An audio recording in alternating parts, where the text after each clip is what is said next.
آج 29 ربیع الاول ہے اور 5 منٹ میں ہم جانیں گے قرآن و حدیث کی روشنی میں دین کی باتیں۔ اسلامی تاریخ حضور صلی اللہ علیہ وسلم کی مبارک زندگی۔ رسول اللہ صلی اللہ علیہ وسلم کی تربیت و پرورش شروع ہی سے اللہ تعالیٰ نے اپنی خاص رحمت سے مخصوص طریقے پر فرمائی تھی۔ بچپن ہی سے انتہائی پاک و صاف زندگی گزاری۔ جس ماحول میں آپ صلی اللہ علیہ وسلم پیدا ہوئے اس میں کفر و شرک اور بت پرستی عام تھی۔ ہر طرف طرح طرح کی برائیاں اور اخلاقی گندگیاں پھیلی ہوئی تھیں، مگر اس ماحول سے دور رہ کر آپ صلی اللہ علیہ وسلم زندگی گزارتے۔ بت پرستی سے آپ صلی اللہ علیہ وسلم کو طبعاً نفرت تھی، یعنی دلی نفرت تھی۔ قوم میں آپ صلی اللہ علیہ وسلم سب سے زیادہ شرم و حیا والے اور سچی گفتگو کرنے والے تھے۔ رشتوں کا خیال رکھتے، لوگوں کا بوجھ ہلکا کرتے اور ضرورتیں پوری کرتے۔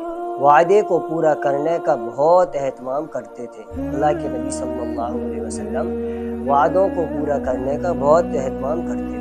حضرت عبداللہ بن ابی حمزہ رضی اللہ عنہ بیان کرتے ہیں کہ نبوت سے پہلے آپ صلی اللہ علیہ وسلم سے ایک معاملے پر میں نے یہ وعدہ کیا کہ پھر آؤں گا، لیکن میں بھول گیا، اور تیسرے دن ادھر آیا تو دیکھا کہ آپ صلی اللہ علیہ وسلم اب تک وہیں انتظار کر رہے ہیں۔ اس کے باوجود میری اس وعدہ خلافی پر بالکل غصہ نہیں ہوئے اور صرف اتنا فرمایا کہ تم نے مجھے تکلیف دی، میں اسی جگہ تمہارے وعدے کرنے کی وجہ سے 3 دن سے موجود ہوں۔ اللہ کے نبی صلی اللہ علیہ وسلم وعدہ خلافی نہیں کرتے تھے، بلکہ کسی شخص سے کوئی وعدہ کر لیا تو اس کو پورا کرتے تھے۔ اسی طریقے سے اللہ کی قدرت زلزلہ۔ اللہ تعالیٰ نے اپنی قدرت سے زمین کو پانی پر پیدا فرمایا ہے اور اس کی حفاظت کے لیے جگہ جگہ مضبوط پہاڑ بنا دیے ہیں جو زمین کو ہلنے سے روکے رکھے ہیں۔ اگر بہت سے لوگ ان کو یعنی زمین کو یعنی پہاڑوں کو ہلانا چاہیں تو نہیں ہلا سکتے، مگر اللہ تعالیٰ لوگوں کی عبرت اور اپنی قدرت کو ظاہر کرنے کے لیے اس بھاری زمین میں زلزلہ پیدا کر دیتا ہے۔ اس سے بھی زیادہ تعجب کی بات یہ ہے کہ زمین کی سطح ایک ہے، مگر اس کے باوجود جہاں اللہ تعالیٰ چاہتا ہے وہیں زلزلہ آتا ہے، یعنی زمین کی سطح ایک سی ہے زمین، لیکن جہاں جتنی حد میں اللہ رب العزت چاہتے ہیں کہ زلزلہ آئے زمین ہلے، اتنی حد تک ہی وہ زمین ہلتی ہے، یعنی اتنے ہی ایریے میں وہ زمین ہلتی ہے۔ یہ بھی ایک اللہ تعالیٰ کی بڑی قدرت ہے۔ یہ اللہ تعالیٰ کی زبردست طاقت و قدرت کی نشانی ہے۔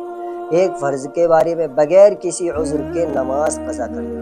رسول اللہ صلی اللہ علیہ وسلم نے فرمایا جو شخص 2 نمازوں کو بغیر کسی عذر کے ایک وقت میں پڑھے وہ کبیرہ گناہوں کے دروازوں میں سے ایک دروازے پر پہنچ گیا۔ ایک ہے قضا کرنا اور ایک ہے چھوڑنا۔ تو اس کے اندر قضا کرنے پر اتنی بڑی وعید ہے تو چھوڑنے پر کتنی بڑی وعید اللہ کے نزدیک اور اللہ کے نبی صلی اللہ علیہ وسلم کے نزدیک کتنا بڑا گناہ ہوگا۔ ایک سنت کے بارے میں 4 چیزیں انبیاء کی سنت ہیں۔ رسول اللہ صلی اللہ علیہ وسلم نے فرمایا 4 چیزیں تمام نبیوں کی سنت ہیں: نکاح کرنا، مسواک کرنا، حیا کرنا اور خوشبو کا استعمال کرنا۔ ایک اہم عمل کی فضیلت خوش اخلاقی سے پیش آنا۔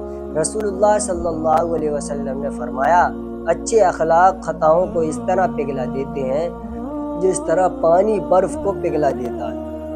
اچھے اخلاق خطا اور گناہوں کو اس طرح پگھلا دیتے ہیں جیسے پانی برف کو پگھلا دیتا ہے، اور بدخلقی عمل کو اس طرح خراب کر دیتی ہے جس طرح سرکہ شہد کو خراب کر دیتا ہے۔ یعنی برے برتاؤ سے پیش آنا یہ عمل کو ایسے خراب کر دیتا ہے جیسے شہد کو سرکہ کر دیتا ہے، سرکے کو شہد خراب کر دیتا ہے۔ ایک گناہ کے بارے میں مال بڑھانے کے لیے سوال کرنا۔ رسول اللہ صلی اللہ علیہ وسلم نے فرمایا جو شخص لوگوں سے اس لیے سوال کرتا ہے کہ اپنے مال میں زیادتی کرے وہ جہنم کے انگارے مانگ رہا ہے۔ جس کا دل چاہے تھوڑے مانگ لے یا زیادہ مانگ لے۔ دنیا کے بارے میں دنیا کا کتنا حصہ فائدے مند ہے۔ رسول اللہ صلی اللہ علیہ وسلم نے فرمایا اے ابو ذر، دنیا میں سے جو حصہ آخرت کے لیے ہوگا وہ تجھے نقصان نہیں دے گا، نقصان وہ دے گا جو دنیا ہی کے لیے ہوگا۔ یعنی اس دنیا میں جو زندگی ہماری گزر رہی ہے اس زندگی کا وہ حصہ جو آخرت کی تیاری میں اور ہم نے اللہ کی اور اللہ کے نبی کی منشا کے مطابق گزارا ہے اس کا تو انشاءاللہ میں فائدہ ہوگا۔ اس دنیا سے جانے کے بعد، لیکن جو اس سے ہٹ کر جو زندگی ہماری گزری ہے اس پر پکڑ بھی ہو سکتی ہے ہماری، وہ وقت ہم نے یوں ہی ضائع کر دیا۔ آخرت کے بارے میں قیامت کے روز کوئی کسی کے کام نہیں آئے گا۔ قرآن میں اللہ تعالیٰ فرماتا ہے قیامت کے دن کوئی بوجھ اٹھانے والا کسی دوسرے کے گناہوں کا بوجھ نہیں اٹھائے گا۔ اگر کوئی بوجھ سے لدا ہوا گنہگار کسی کو اپنا بوجھ اٹھانے کے لیے بلائے گا تب بھی اس کے بوجھ میں سے کچھ نہ اٹھایا جائے گا، چاہے وہ اس کا رشتہ دار ہی کیوں نہ ہو۔ طب نبوی سے علاج، تربوز کے فوائد۔ رسول اللہ صلی اللہ علیہ وسلم تربوز کو تر کھجور کے ساتھ کھاتے اور فرماتے ہیں ہم اس کھجور کی گرمی کو تربوز کی ٹھنڈک کے ذریعے اور تربوز کی ٹھنڈک کو کھجور کی گرمی کے ذریعے ختم کرتے ہیں۔ فائدہ، تربوز گرمی کی شدت کو کم کرتا ہے اور گرمی کی وجہ سے ہونے والے سر درد میں بے حد مفید ہے۔